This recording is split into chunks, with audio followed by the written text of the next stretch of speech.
Bonjour Paperboy, la vidéo que je vais faire fait en fait un petit peu la suite de la précédente. Bon, je suis d'accord, il y a eu beaucoup de semaines avec d'écart avec la précédente. En ce moment, je suis un petit peu en retard sur les vidéos. Mais du coup, voilà, donc le thème c'est conseils pour préparer son opération.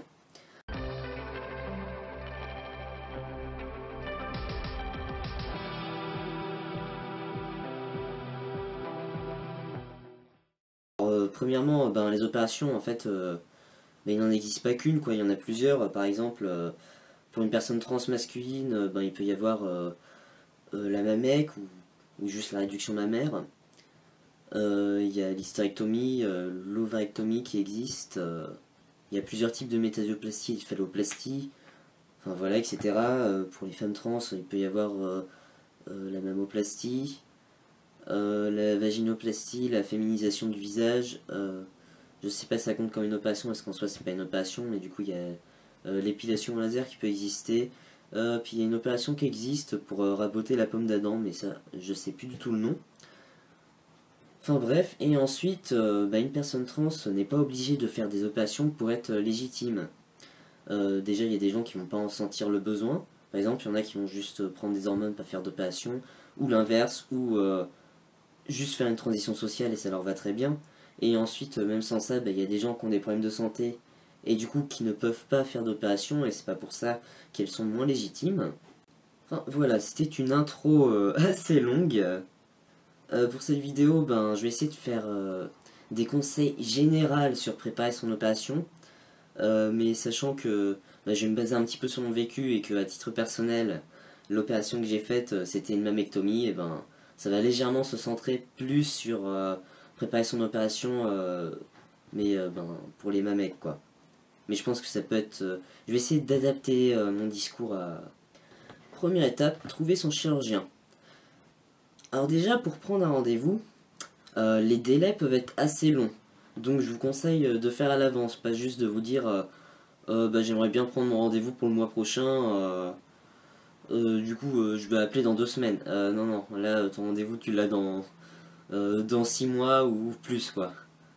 Alors les chirurgiens ils peuvent proposer donc soit d'avoir deux rendez-vous pré-op, ce qui était bah, mon cas pour la mamec avec mon chirurgien. Mais je sais qu'il y a aussi d'autres chirurgiens qui vont ben, faire qu'un seul rendez-vous et après tu le vois plus du tout jusqu'au jour de l'opération. Euh, Bah, par exemple, bah, pour l'hystérectomie que je compte faire, j'ai eu un seul rendez-vous pré-op avec le chirurgien et le chirurgien m'a dit que ce sera également le seul rendez-vous. Donc le prochain rendez-vous que j'aurai par rapport à l'hystérectomie, ce sera avec l'anesthésiste. Le rendez-vous anesthésiste, il faut le faire 15 jours à 48 heures avant l'opération. Mais en tout cas, ben, pas en dessous de 48 heures, quoi. Et puis au-dessus de 15 jours, je pense que ça sert pas à grand chose. Mais bon, faut quand même prendre les rendez-vous à l'avance. Et si vous avez du mal avec le téléphone, vous pouvez toujours essayer de voir si par mail c'est possible, par internet, ou pourquoi pas par SMS. Moi je sais que par exemple, bah, quand j'ai besoin de faire venir une infirmière, donc que ce soit pour mes injections, parce que du coup quand je suis chez mes parents, bah, il n'y a pas mon copain pour me faire mes injections, du coup je fais venir des infirmières, ou juste pour des vaccins, bah, je sais que j'aime pas trop faire enfin appeler au téléphone, du coup j'envoie des SMS et ça marche. Donc voilà, essayez de vous renseigner avant sur comment faire. Et puis choisissez votre chirurgien aussi selon vos critères.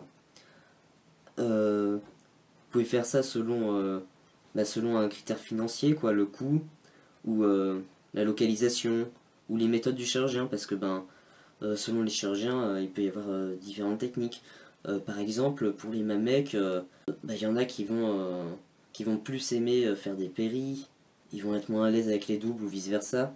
Enfin, il peut y avoir des chirurgiens qui vont faire des cicatrices plutôt arrondies, d'autres plutôt droites. Et ça, ben, ça c'est un critère uniquement esthétique, c'est selon vos goûts. Il n'y a pas un truc qui est mieux qu'un autre, c'est selon ce que vous voulez sur votre corps, quoi. Par contre, ce qui n'est pas à négliger, c'est du coup comment le chirurgien va s'occuper de vous en post-op. Parce que ben, il faut quand même avoir un suivi post-op, c'est vraiment assez important. Ça, c'est un critère de sélection que j'avais plutôt négligé. Et Du coup, si je pouvais, je sais pas si j'étais dans le passé que, enfin, j'aimerais bien que quelqu'un m'appuie sur ce conseil-là.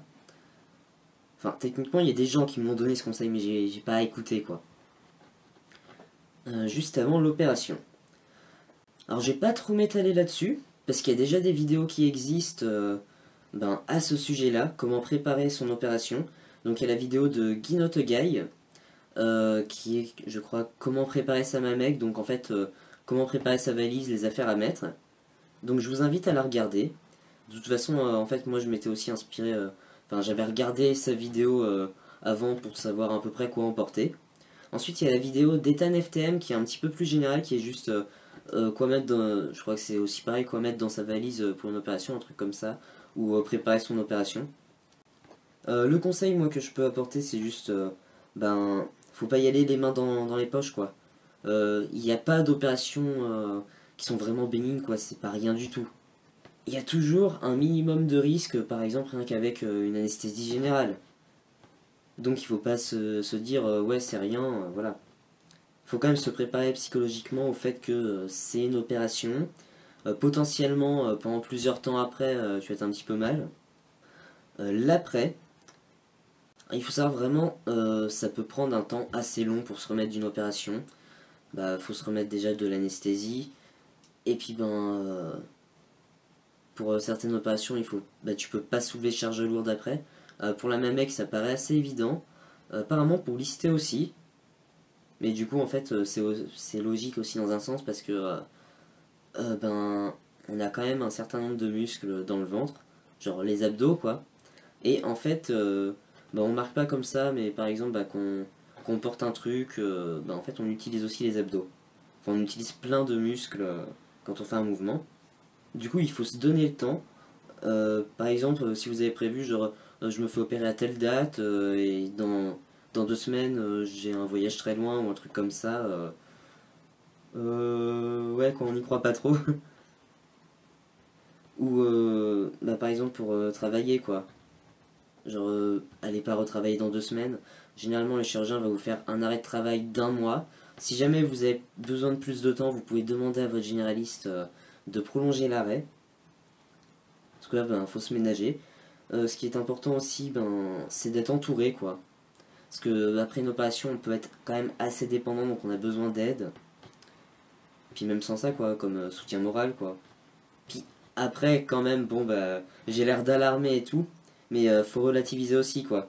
Par exemple, il se peut que vous soyez pas trop en état pendant 1 à 2 mois, mais en fait, 1 à 2 mois dans toute sa vie, c'est pas grand chose, quoi. Et surtout, avant de faire une opération, faut vraiment réfléchir, peser le pour et le contre de qu'est-ce que les inconvénients que ça va être. Donc là, par exemple, comme j'étais en train de dire, pendant 1 à 2 mois, voire 3 mois, si vraiment t'es assez fragile et que tu te remets mal, tu peux être pas trop en état. Puis sinon, les avantages que ça peut apporter, c'est par exemple par rapport à la dysphorie, quoi. Pour la mamec, ça t'enlève quand même assez vite une dysphorie.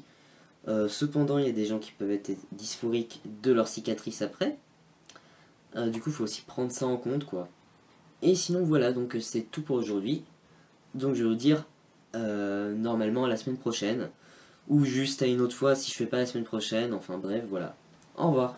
Avant de terminer, je tiens à vous rappeler, si jamais vous êtes intéressé, que il y a une émission sur le genre qui existe. C'est sur la radio Alpa 107.3. Ça s'appelle Non mais genre et c'est tous les mercredis de 20h à 21h. Et sinon, c'est aussi disponible en rediffusion sur le Mixcloud de l'émission.